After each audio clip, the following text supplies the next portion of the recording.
পেয়েছেন, দেশ ছেড়ে অনেক জায়গায় চলে যেতে বাধ্য হয়েছেন। আমি তাদের সকলের ত্যাগকে গভীর শ্রদ্ধার সাথে স্মরণ করছি। জীবন দেওয়া সকলের জন্য মহান প্রভুর দরবারে শাহাদাত কামনা করছি। এই জীবন পার্টিকুলার কোনো দল দেয়নি, দল মতের ঊর্ধ্বে উঠে সমগ্র জনগণকে এই ত্যাগ স্বীকার করতে হয়েছিল। বিশেষভাবে 28 অক্টোবরের নৃশংস লগিবইটার হত্যাকাণ্ড, 2009 সালে পিলখানায় 25 এবং 26 ফেব্রুয়ারি নারকীয় হত্যাকাণ্ড। পিলখানার এই হত্যাকাণ্ডে আমরা 57 জন কমিটেড দেশপ্রেমিক সেনা অফিসারকে এবং তাদের পরিবারের সদস্যদেরকে আমরা হারিয়েছি। এরপরেই বাংলাদেশ জামাতে ইসলামীর উপর ক্র্যাকডাউন করা হয়েছিল। মিথ্যা মামলায় ফাঁসিয়ে আমাদের এক এক করে 11 জন শীর্ষ নেতাকে হত্যা করা হয়েছে। এই বিচারিক হত্যাকাণ্ডে দুনিয়া থেকে যারা বিদায় নিয়েছে তাদের সকলের জন্য এই পিলখানা 28 অক্টোবর এবং পুরা 15.5 বছর জুড়ে যাদেরকে খুন করেছে ফ্যাসিবাদী সরকার, মহান আল্লাহর দরবারে তাদের জন্য, এই সমস্ত নিহত মানুষগুলোর জন্য আমি শাহাদাত কামনা করছি। সম্মানিত ভাইরা, বিশেষ করে জুলাই 1 তারিখ থেকে 24 সালে যে আন্দোলন দানা বেঁধে উঠেছিল, অকুণ্ঠ চিত্তে আমিও স্বীকার করতে চাই, এই আন্দোলন প্রথাগত কোনো রাজনৈতিক দলের নেতৃত্বে গড়ে উঠে নাই। এই আন্দোলন গড়ে উঠেছিল ছাত্র তরুণ সমাজের নেতৃত্বে।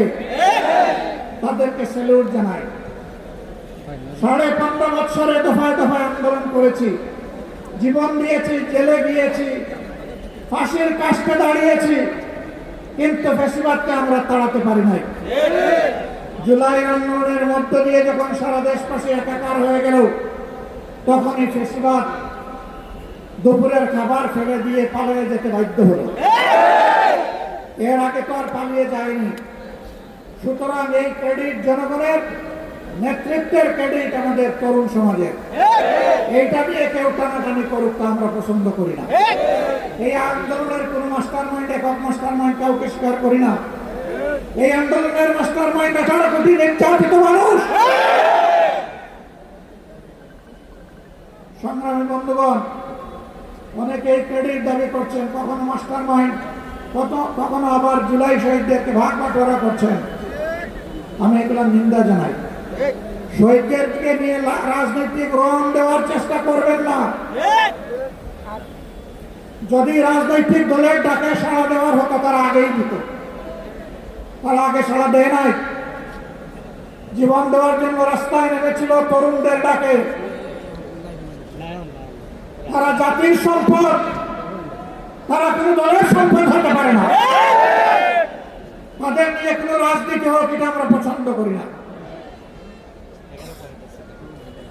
আহত ভঙ্গ হয়ে যারা এখনো কাতরাচ্ছে, শরীরে অসংখ্য বুলেট নিয়ে রাতে একটুখানি ঘুমাতে পারে না, স্বাভাবিক জীবনযাপন করতে পারে না, চলাফেরা করতে পারে না, এখনো এলিজাবেথের সেই মেটালিক কেস নিয়ে তাদেরকে হাঁটতে হয়, এখনো ব্যাংককের হাসপাতালে বিছানায় পড়ে আছে, এখনো ঘরে ঘরে সেই বন্ধু যোদ্ধারা কাটাচ্ছে।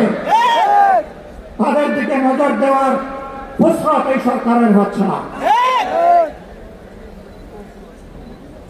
আমরা স্পষ্টভাবে বলতে চাই, যাদের কারণে জাতি না যাক, তাদেরকে রাষ্ট্রীয় খেতাবে ভূষিত করতে হবে। শহীদ পরিবারগুলোকে সম্মানের সাথে পুনর্বাসন করতে হবে। যারা আহত ভঙ্গ হয়েছে তাদের সুচিকিৎসা নিশ্চিত করতে হবে, সেটা দেশে হোক কিংবা বিদেশে হোক। এটা হবে সর্বোচ্চ অগ্রাধিকার, এবং তাদেরকেও সম্মানজনক পুনর্বাসনের ব্যবস্থা করে দিতে হবে। খুনিদেরকে, ফ্যাসিস্টদেরকে বিচারের আওতায় এনে তাদের শাস্তি নিশ্চিত করতে হবে। লক্ষণ ভালো না, একটাও দেখতে পাচ্ছি না। সব যেন ছোটামালিতে হারিয়ে যাচ্ছে। তার সাথে আঘাত করে জাতির এই দাবিগুলোকে উপেক্ষা করা হচ্ছে, আমরা জানতে চাই। এর জবাব প্রধানমন্ত্রীকে দিতে হবে, কারণ এর আগে নির্বাচনের আগে তিনিও তো এই দাবিগুলো করেছেন। এখন কেন সেগুলো হারিয়ে যাচ্ছে?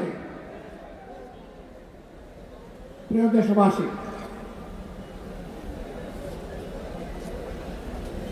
এইখানে মুজিবুর রহমান ভূঁইয়া মঞ্জু বলে গেছেন যে যমজ মায়ের দুই সন্তানের মতো একদিনে দুটি ভোট হয়েছে, একই চেহারা, 2 মিনিট আগে আর পরে সিল পড়েছে। এখন এক সন্তানকে মা তার সন্তান হিসেবে ধারণ করে আরেকজনকে অগ্রাহ্য করে, এমন কোন মাকে দুনিয়া খুঁজে পাওয়া যাবে? তাহলে এখন যারা ক্ষমতায় আছেন তারা এই আচরণ করছেন কেন? এটা জাতির সাথে সুস্পষ্টভাবে প্রতারণা, এবং তারা সংসদে দাঁড়িয়ে এটা স্বীকার করে নিয়েছেন। স্বীকার করে নেওয়ার জন্য ধন্যবাদ। মনে রাখবেন, এই স্বীকারোক্তির মাধ্যমে আপনারা প্রতারক হিসাবে জাতির সামনে নিজেদের নাম রেজিস্ট্রেশন করে নিয়েছেন। আপনারা ধোঁকাবাজ। এই জন্য এই সরকারের অনেককে দেখলে এখন জুলাই যোদ্ধারা আওয়াজ করে ভুয়া ভুয়া।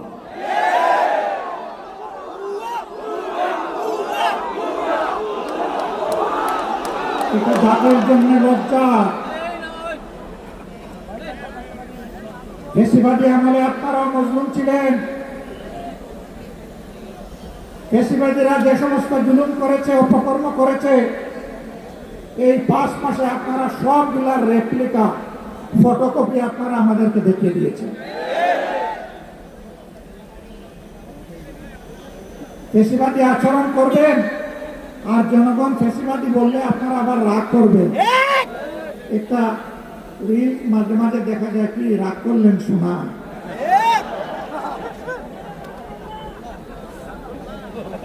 ফেসিবাদী আচরণ ছেড়ে দেন, জনগণ ফুলের মালা দিয়ে আপনাদেরকে বরণ করবে, দেশ গড়ার কাজে সাহায্য করবে। এ দেশ আমাদের সকলের, দেশকে আমরা ভালোবাসি, কিন্তু আল্লাহর কসমকে বলছি, বাংলার জমিনে কোনো ফেসিবাদকে আমরা সহ্য করব না।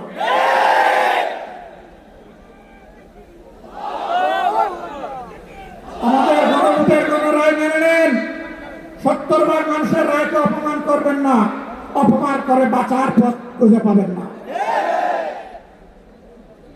জনগণের রায়কে যারাই অপমান করেছে তাদেরকে অপমানজনকভাবে পালাতে হয়েছে।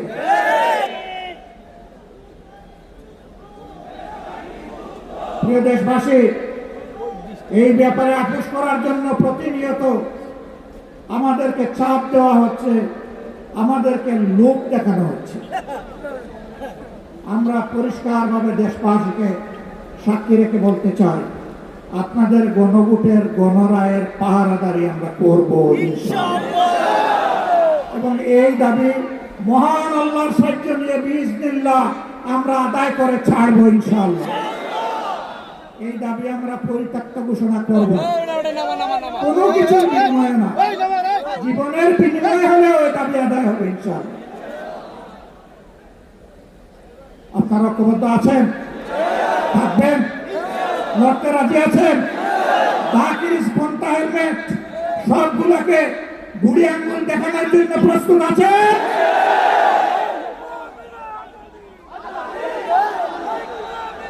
গত 3-4 দিন ধরে